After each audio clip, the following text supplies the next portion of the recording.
Hello! Hi! Maxine! Hi, Hello! Maxene Magalona. Wow! Malapit ng Pasko. Thank you for having me. Thank you so much, Karen, for Thank coming. you. Come, please, Oh tuloy. my gosh. Okay, let me just remove my shoes. Let's remove our shoes. Wow! Yay! Welcome to my humble abode. Wow, this is a wonderful apartment. And guys, you can already sense the Christmas spirit. Kailan ka nag-start? When did you September put- 1. September 1. Ang aga po niya naglagay. Pasko na sa bahay na to. I have to say, it's the first time, ang tanong ko, yoga studio ba to o bahay ba to? Diba? Instead of a dining area, ito ang ginawa ko here. And every day, it's like this. Every day, it's like this. Kasi I have to have my practice every day. My meditation, my yoga.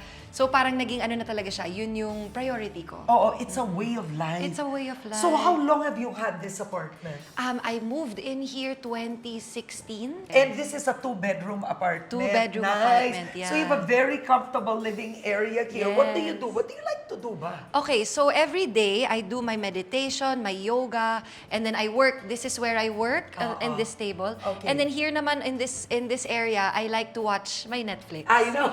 K-drama, ganyan yung mga pinapanood ko. At saka I love watching documentaries. So that's the workout you do is yoga. Yoga, I also do running sometimes, yeah. Oo.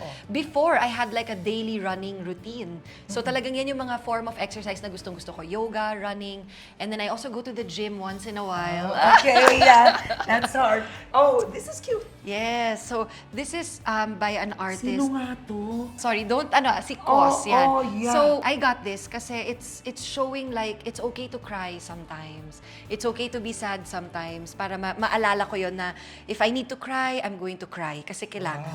Okay, eto tayo. You are single, but you've met somebody. Yes. Yeah. Okay, so alright. this is Jeff Gonzalez. He is my Yes. partner and he is the one helping me with my vlog. Wow, you're gonna start a vlog. Yes, Oh, yes. why don't you invite them? Oh my goodness, we have a vlog coming out. It's called Life to the Max. Every Sunday, 11 a.m. on I like YouTube. that. Yes, Oh, good luck. yes.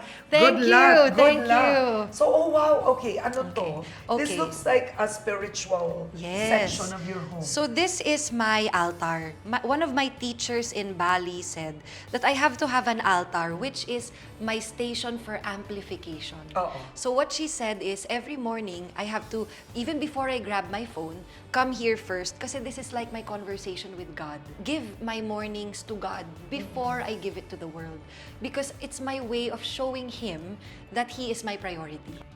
I burn some sage. Sage are like dried herbs from the Native Americans. They like doing this to burn sage to release and remove negative energy. At sa mga nanonood sa atin ngayon, are you still a Christian, Max? Well, I would say that I am Catholic. I was baptized Catholic, but I consider myself spiritual now in the sense that I respect all forms of religion. I understand that all forms of religion are a way for us to express our faith and to get closer to God.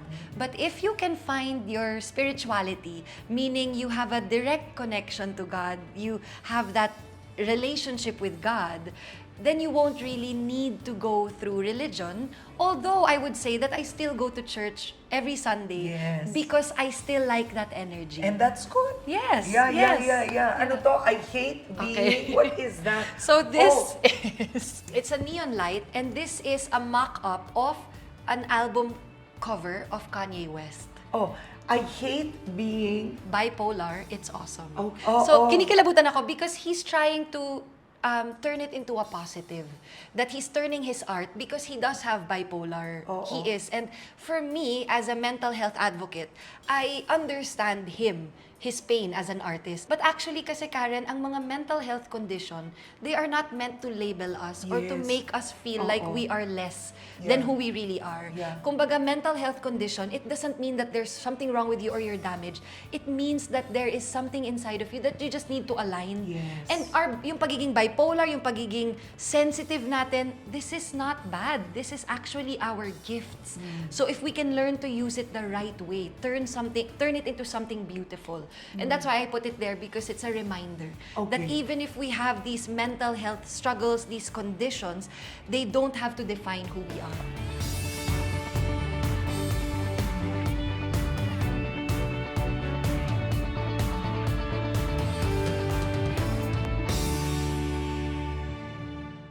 Maxine, mahirap ba maging anak ni Francis Magalona? Mahirap, pero masarap at masaya.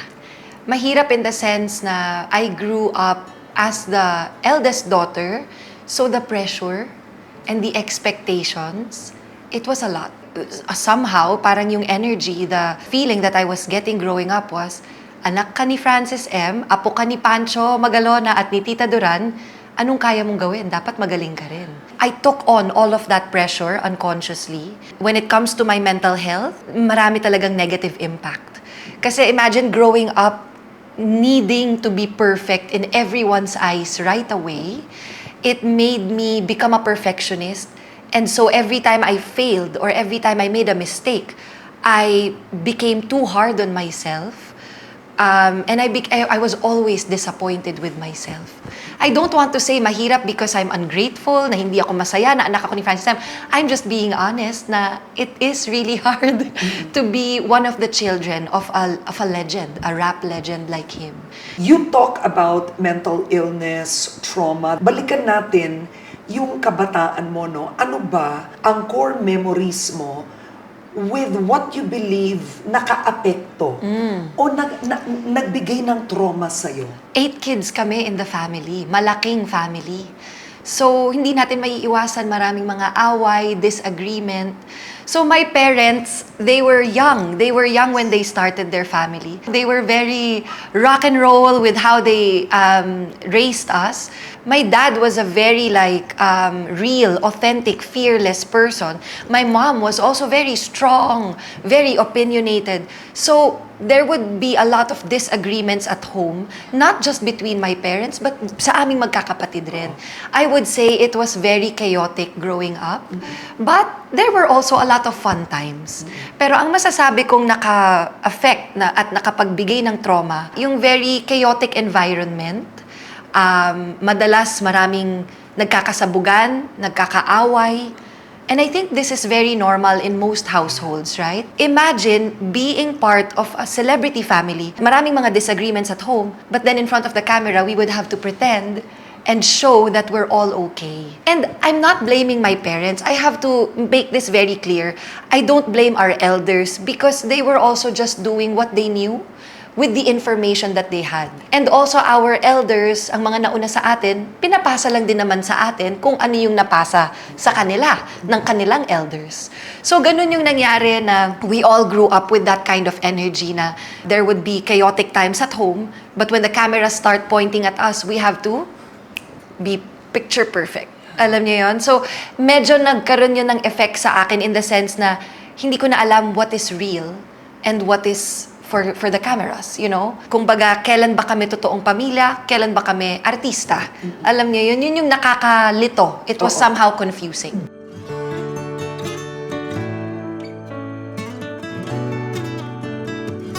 Now, we are shaped by our childhood.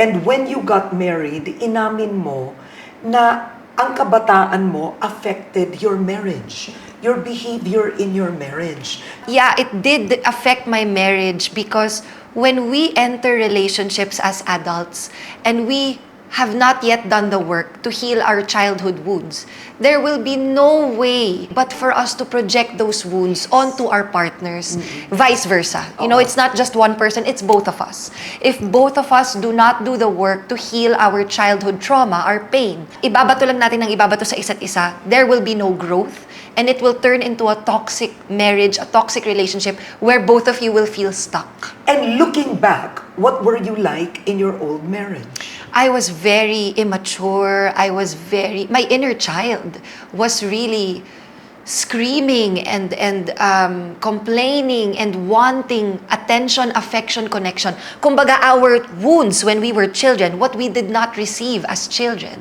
yun yung hinahanap-hanap natin as adults. Okay, for example, as a woman, you go up to your partner who's a man and you try to share. Alam mo, ito yung nararamdaman ko. The man automatically feels attacked. They feel like you are saying, kulang siya. No, women are wired to express their emotions, and when they do not express, because the man is not being a safe environment for her to express, she will learn to shut up, She will learn to repress and suppress her emotions until she becomes dead inside. Oo. And then the man naman, he is also allowed to express his emotions. But in society, in our culture, they are not encouraged. Men are not encouraged to talk about their feelings. So what happens is, they keep it. They keep their feelings and they do their work. And then ang ending, nagkakaaway-away Oo. because we are not fully expressing. So yun ang natutunan ko sa marriage ko, na as long as both of us are not feeling safe to express ourselves and our needs nang hindi tayo nag-aaway-away, wala. Ang mangyayari lang is mag-aaway tayo, tapos later on, pag mas malamig na, balik na tayo sa pagiging sweet, pero hindi natin nabigyan ng attention yung kailangan at na-address yung mga needs natin. So, you were married with Robbie, no? Yes. Okay. Are you friends now? No, unfortunately, we do not speak, although I am very good with their family. Si Rob is, maybe he's not in a space, or he's not ready. And I respect that, you know. I don't want to force someone to be friends with me kung ayaw naman nila, diba? But I do wish him well. But yeah, I will be honest that we don't really speak, but I am okay with their family. How and when did you know your marriage was over? When I did not feel safe to be myself in the relationship. One day I woke up and I realized I'm not myself anymore. Or I don't even know who I am anymore. Because nga we tend to please our partners, you know? There is some form of emotional neglect on both of our ends, you know? I wouldn't say that parang ang nangyari was he was the one who was just abusive or what. No. I would say our relationship was just our energies were not aligned. And I believe that it could have worked out. It could have aligned if both of us did the work. And I was willing. But yun nga, si Rob, maybe he's not yet in a space to heal or he does not, parang he's not open to that yet. And ako naman, I'm not gonna wait for someone to heal habang ako hindi ko inaayos yung akin. So I just decided na maybe this is not good for both of us.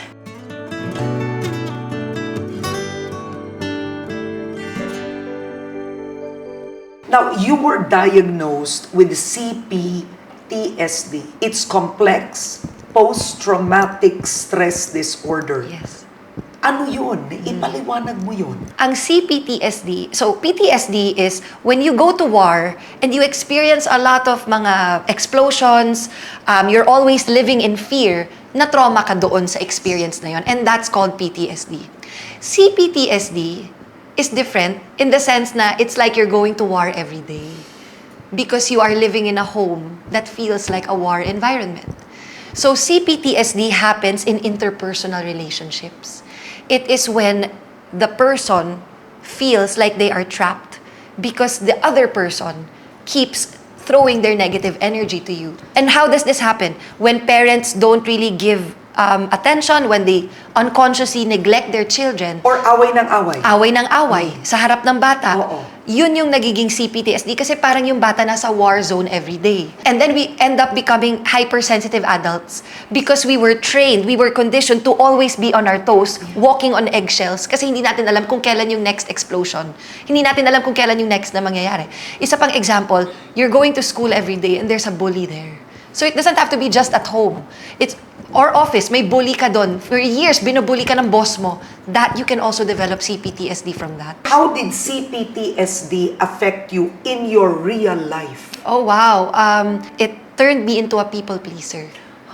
Because nga, I needed to please the people around me para wala na magagalit. Walang gulo. Walang gulo. Walang away. Walang gulo. So, ang price that I paid was, I was not being my real self. Because I had to constantly shape-shift in order to please the people around me. Plus, yun nga, I was the breadwinner of my family for a long time, so I needed to be perfect for everyone around me. I don't blame them. It's more of, I wanted to please. I wanted to make them proud. So, ang ending nun sa akin was, I had mental health issues in the sense na I never felt good enough. I always felt disappointed. I turned to a party lifestyle, because that was where I felt safe to be myself. To numb the pain. To numb the pain, Oo. to numb the, ayoko na lang mag-ano. So, dito sa party, I'm myself. Pag nandito ako around the people that know me, I have to pretend. And that for me, gave me mental health problems because I was not being authentic and I was not aligned with my real self. You became a breadwinner when your father died? Yes, and even when my dad was in rehab, 'Di ba may mga times na ganon. So, yeah, I had to help. So, I became a breadwinner, but I also enjoyed it naman. Making my family happy, I enjoyed working and giving my, it's my form of service. So, even up to now, I don't blame. Forgiveness is so important. Especially forgiving the people who did not naman hurt you on purpose. 'Di ba? Yeah, looking back, you can say na this was all hurtful, this was all traumatizing, but at the end of the day, you are the one who is responsible for what's happening inside of you. Nakikita natin ngayon ang daming problema sa mental health, lalo na sa kabataan, regardless, whatever age. But Maxine, what is the role of alcohol, partying, and others who Addiction. take addiction in actually fixing your mental health? Addiction happens because we are depressed and we have unconsciously allowed ourselves to suppress our emotions, not express who we really are. So we turn to substances, we turn to distractions like food, social media, drugs, alcohol, parties to keep us numb, to keep us distracted. Turning inward, facing that pain, it's a lot of work. So what happens is we need the thing that we are addicted to keep us, to soothe us. So that's why it happens. So for me, I was once there. I have empathy for drug addicts. I have empathy for people who are addicted. Yes. I do not want to judge them or look down on them because I understand that yes, hindi maganda yung ginagawa nila, hindi maganda yung pamumuhay nila, but we have to also ask why. Why are they behaving that way? Maybe they did not get the attention, the affection, the connection that they were longing for as children. So now as adults, they will just turn to something that will somehow soothe them and make them feel safe inside their bodies. A person who is already in a very low vibrational state, lecturing them and throwing hurtful words, hurling negative energy at them, it's not going to help. Diba? And that is where love is the true medicine. It's easy to say you love someone, but if you truly love someone, you will not throw negative energy. You will actually give more patience, give more compassion, give more understanding rather than judgment. Welcome, Karen, to my alright. yoga studio. Yes, so what are we gonna do? So I'm going to invite you to Something basic. Yes, come into your most comfortable seat. Ayan. So this is going to be a very easy meditation. Okay. So in your meditation seat, you can either choose to sit in a cross-legged position. Anong kaiba ng meditation and prayer? Okay, prayer is when you talk to God. Meditation is when you listen to God. Okay? When we sit in meditation, you can either choose to sit in a cross-legged position like this, or if you're able to open your hips even more, one heel in front of the other. Wow! There. Mahirap to. Ayan, if Mahirap kaya to. lang. And then wiggle your sit bones from left to right. And then you sit up nice and tall. Relax the shoulders. Place your hands on top of your knees or your thighs. If you're trying to call in more energy, you can place your palms facing up. What do you want? More energy or more grounding? I can't tell. Katawa, guys. It's different every day, diba? So okay. every day it's different. And then close down the eyes. Soften the face. Relax your eyebrows. Relax your cheeks. Relax your jaw. And then we will begin breathing in through the nose and out through the nose. Inhale. Exhale through the nose. So every time you inhale and you let your belly expand like a balloon. This is called deep belly breathing. Inhale. And when you exhale, now the balloon deflates. Pull the belly into your spine and exhale all the air out. 2, 3, 4. Exhale for 4. 2, 3, 4. The mind will start to think of a million things all at once. In your meditation, this is where you train yourself to not focus on the thoughts, but instead focus on the breath. this is helping us to stay in the present moment. So just continue breathing and just continue focusing on the breath, no matter how noisy your mind gets. Overthinking, yet under-feeling. Should I feel like the finger on my chest? You can feel everything. Feel. Maybe you can feel a tingling sensation in your palms. So this is what my psychiatrist advised me. When I started seeking professional therapy, professional help, I said to my psychiatrist, no matter what happens, please do not prescribe me medications. Yeah. Because I used to have problem with alcohol and all of that. I don't want to be dependent. Yeah. So please help me. What can I do to heal naturally? And what she said to me was, you will have to have a non-negotiable morning routine. Because when you have a non-negotiable morning routine, this is what you can do to help yourself rewire your brain. What we are doing here, it's called neuroscience, where we are teaching our brain a new way of thinking, teaching our heart how to feel properly. Yes. It's reprogramming yourself, because as children, we were conditioned and we were programmed by our elders. But when we become adults, we don't want to be exactly like them. We want to be who we really are. Yeah. And better. And better. So Gosh. that is why... Okay. So that is why through this practice, through this exercise, you are actually learning how to be a new version of yourself. And that's healing.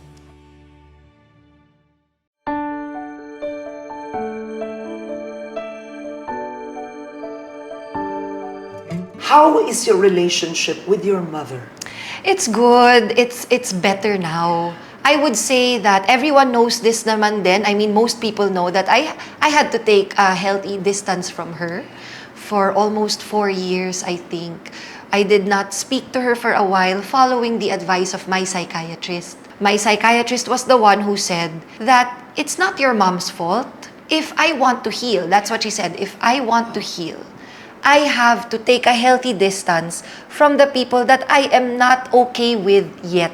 She had all the best intentions, but her approach, it was not what I needed in order for me to grow. She thought that what she was doing was out of love. She would also tell me this, na in her own healing journey, she realized na in some ways, I have to let you go. Yun ang sinabi niya. And she told me this. So I'm saying that my relationship with my mom is better because I can tell that she is in a much better space. Maybe because she was relying on you. Yeah, somehow, some parents, they turn to their children so that they have this sense of purpose. Yeah. And that they have this sense of someone needs them. And an anchor. And an anchor. Yeah. But then when children grow up, they feel na nawawala na yon, so they try to hold on. And they try to still maintain that kind of relationship where they are needed by us. And that's the hardest for a parent. For a parent. But, yun nga, she is slowly learning. I'm getting goosebumps. I know. Because I can feel her efforts. Oh, and I'm a parent. Oh, my gosh. diba? We need our parents there, but not in the same way. Diba? So, that's what I told my mom na, when we were not together, I was actually praying for her. And she said she was doing the same for me. So, sometimes families, it's okay to take a healthy break from one another, but don't lose the love. Pray for them and genuinely want the best for them. Kasi ang isa pa naming natutunan ng mom ko is when you worry pala about someone, it's like you're sending negative energy to them. So do not worry. Turn your worry into prayer. And understand that when you think the best of your family, of the people around you, you're actually sending them positive energy. So always visualize the best. Always the best. And never worry. What about your sister, Sam? Aww, kami ni Sab, it was also a very complicated relationship. Kami naman ni Sab, I would say, I understand Sab's positioning also. Imagine being the sister of Maxine and all your life kino-compare kayo, 'di ba? So hindi ko rin siya masisi. So ang sinasabi ko sa kanya is Magkasunod ba kayo? siya yung next girl after me. Frank is in the middle of us. So 2 years apart, same birthday kami. Oh, wow. November 23, same Oh my God, birthday. November 21 ako. Kaya nga yung yung Magka-birthday mo kami. Hindi, malapit po. yung video mo, di ba? No way! No way! So 21 ka. 21 ako, 23 ka. Oh, pero Scorpio ka. Cusp. Cusp ako ng Scorpio Sagittarius. Pareho tayo. Yan. I love it! Alright. So pati si Sab. Pati si Sab. Tatlo tayo. So, ang Alright. masasabi ko sa relationship namin ni Sab is, I understand her. Yung pain din niya na buong buhay, parang feeling niya, lagi kaming kino-compare. Tapos ang sinasabi, mas matangkad pa ako. Oh, Yung whatever. Whatever it is. At saka ganyan sa Pilipinas. Exactly. Gusto nila yan, yung sibling rivalry. I tried my best, Karen, with all of our siblings because I was the one in the limelight eh. So I tried my best to make everyone feel na, hey, lahat tayo dito special. Hindi ako special, hindi ako more important than any of you. I tried. But yun na nga, at the end of the day, I felt exhausted and drained because I kept making them all feel that I understand them. Yeah. Pero ang nangyari, walang umintindi sa akin. Yun yung naramdaman ko. Yun yung feeling ko. I know they will say that they did their best, pero this is my narrative, di ba? Na ang nangyari is, I kept giving understanding to all of you. And then at the end, napaisip ako na, wait lang, who's understanding me? And who's actually asking me how I am? But today, how are you both? Okay kami. I'm very happy to share that Sab actually invited me to lunch a couple of years ago to say sorry to me. She apologized. Sabi niya, Max, ngayon ko lang na-realize na akala ko dati I was being protective of you or I was being helpful. Yun pala naging harsh na yung approach ko. And I also apologized to her. Yeah. I also apologized to my mom. I apologized to all of my siblings because I had to stay away from them for almost 4 years. Actually, apologizing and saying sorry is not a sign of weakness. No. I always feel it's liberating. It is. It's liberating to apologize. And Karen, I actually lack respect for people who don't know how to apologize because they are afraid to admit that they failed. But actually, I respect people who know how to take accountability, who know how to admit when they're wrong, because that is a sign of someone who is willing to grow.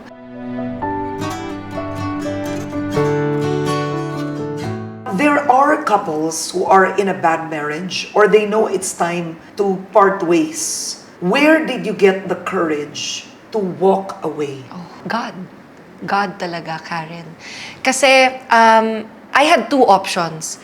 Either I stay or I leave. If I stay, I'm not gonna be happy because I'm not being myself.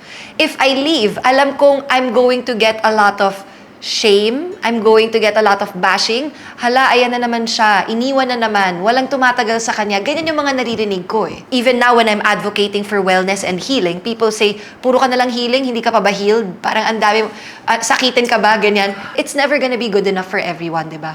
I chose myself. I chose me.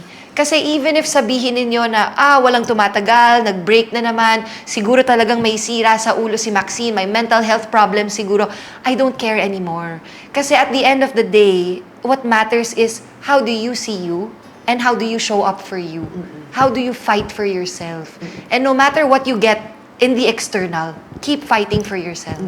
To the people who are afraid to leave their toxic marriages because they're afraid na mahal ang annulment or tingin nila, i-judge sila ng mga tao sa paligid nila, please do not be afraid. God is with you. Yan ang pinanghawakan ko talaga, Karen. Kasi in those moments when I was deciding if I'm going to end my marriage, I had no one. I was not talking to my family. I was not even in good terms with my ex-husband. Kumbaga, I felt alone, but not really because I was holding on to my relationship with God. This is where I work, Yes. usually work from home, and then also this is where I have my meals. Now that I'm living by myself, it's hard to do everything on my own. So I have to always order online for my groceries to be sent here. May connection ang eating with mental health. Yes, actually, yan ang hindi ko alam. Before, wala pa akong idea. Siyempre, kumakain lang tayo ng kahit anong masasarap. Akala natin pag kumain tayo ng masarap, that's good for our bodies. Ang na-realize ko in my journey is, we have to practice mindful eating. The food affects the brain, everything is connected. If you eat mga processed, low vibrational food, then ganun din yung magiging energy mo. You have to make your own food? I have to make my own food. I cook. I cook. Wow. And cooking is very therapeutic also. Kaya maganda, I love cooking and I order, simple lang naman, like... So what do you order? How? Minsan potatoes, carrots, ganyan, and then lettuce, tomato, ganyan. I order through my Grab app. Really? Sa Grab Mart. Yes, yes. I've never Sobrang done Wala. convenient, Karen. Kasi ang ginagawa ko, syempre pag busy na ako dito, marami akong ginagawa, I can't go to the grocery by myself.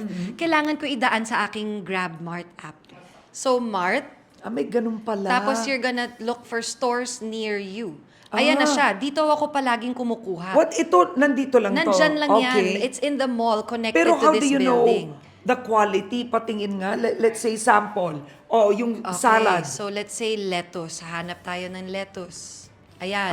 Ganon. So, kasi sasabihin niya kung magkano and then if it's available or not. Pero ganyan ba talaga yan? Baka bulok na yan. Actually, alam mo Karen, every time I order, maganda palagi yung So binibigay nila. ito talaga yun, yung Yes. quality. Yes. Oo, pero how do you know na pareho presyo? What if dyan mas mataas? Hindi kasi chinek ko na before, nung nandun ako sa grocery, nakita ko same yung price. Really? Do you wanna go check? It's the same? I promise you, It'll be exactly the same, walang dagdag. pag pumunta tayo ngayon, makikita mo, same yung mga prices. Malapit lang to. Yes. Lika, I wanna go. Alika, I let's wanna go. I wanna go.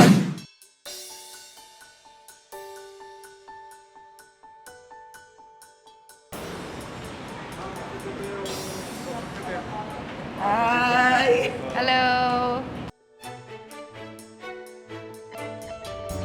Dito ako palagi kumukuha ng mga vegetables, fresh produce.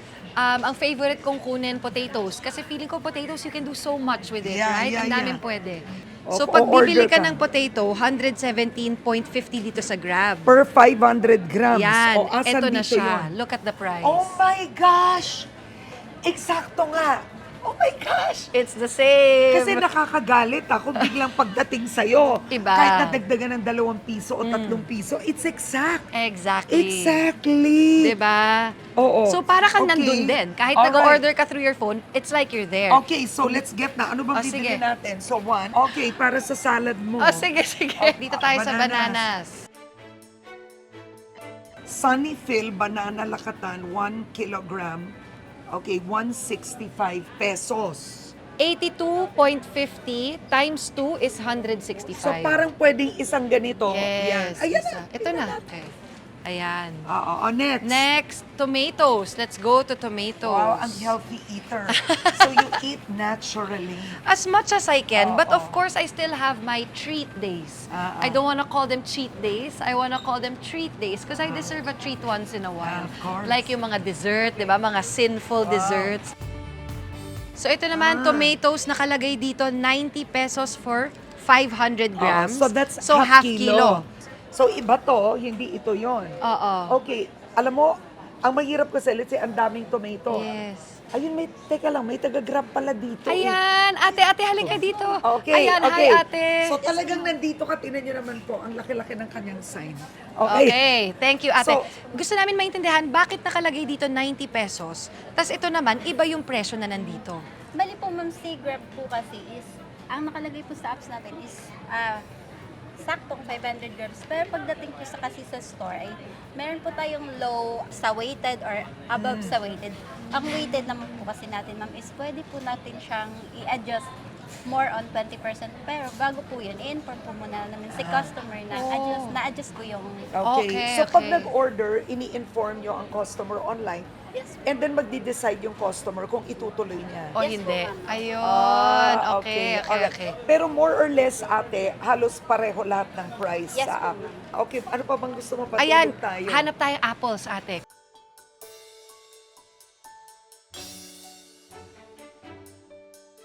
Pag nag-order pala kayo Ayan. sa app, Yes, what po. happens sa supermarket na yon? Sa lahat ng supermarkets connected to Grab My Shopper, Yes po. and then yung order makukuha nyo, kayo ang pipili. Yes po ma'am, kami po yung mag-a-assist. See, po sa magaling ano. sila pumili. Thank you pipiliin ate. mo fresh. Diba? Maganda Yes po, ma'am. yung ano. Opo ma'am. Okay. Thank you ate. Halika, punta Saan tayo tayo? sa apple. Sabi niya 65 per piece. Tama ba yun? Yes po, ma'am. O, tignan natin kung same, ha? Same price! I love it. Okay, Sabi sa'yo eksakto. eksakto. Oo. Ayan, per piece siya, 65 pesos. So, kuha lang tayo. Oo. Kasi 'di ba dati hindi pa naman ganun kauso yung online shopping. So wala pa kayong mga dedicated persons dito. Ngayon, dahil ang dami na nag-order through Grab Mart, nandiyan na kayo. Yes po ma'am. Para Thank ma-assist po you. namin yung mga Thank you. So, alam nga naman pumunta po tayo dito para sa iisang mansanas. Ilan ba ang bibili ni Maxine Magalona? Sige, gawin natin siguro mga 3 para I love you. Oh, 'di ba? An apple a day keeps the doctor away. Oh. Ayan na siya. Dito ako parating kumukuha and delivered instantly here with delivery fees as low as 49 pesos. Nandyan lang yan. It's in the mall. Oh, sige, pineapple tayo.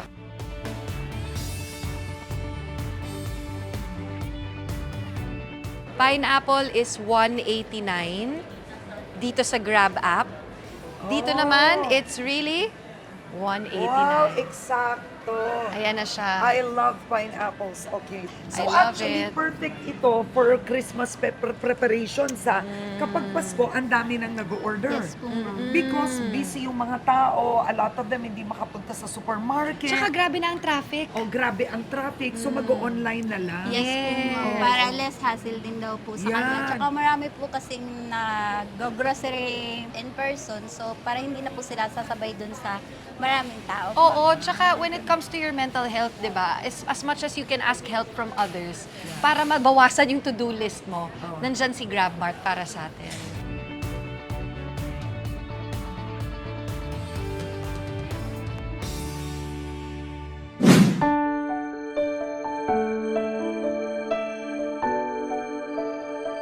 Christmas is around the corner. Single woman, Maxine, kamusta ang Pasko sa'yo? Masaya kasi peace. Peace is what I am advocating for. Peace is what I would like to keep giving to myself every day. I would rather have a peaceful life by myself rather than to force a relationship na hindi naman tayong dalawa masaya. And even if I'm single, I will not deny there are a lot of angels around me, helping me, you know, my best friend, family, the people who work with me. I appreciate them, you know. I will not say na I'm a single person na walang tumutulong sa akin. I still have a lot of help. God has sent me my angels. Okay, I'm curious. Do you have a favorite life verse or Bible verse? Wow, Or okay. spiritual verse? Okay, my favorite verse would be love your neighbor as much as you love yourself. Because I advocate for self-love. You cannot love others if you do not learn how to love yourself. And yung love na tingin mo ginagawa mo for others, it's also the same love that you give to yourself. So if you do not learn how to love yourself deeply, you will also not know how to love others in that same way. You have to be honest with yourself if you truly want to grow. And that is how you love yourself the right way, to make yourself grow the right way. Hindi yung puro pampasarap lang. Ganda! Oh! That was so beautiful!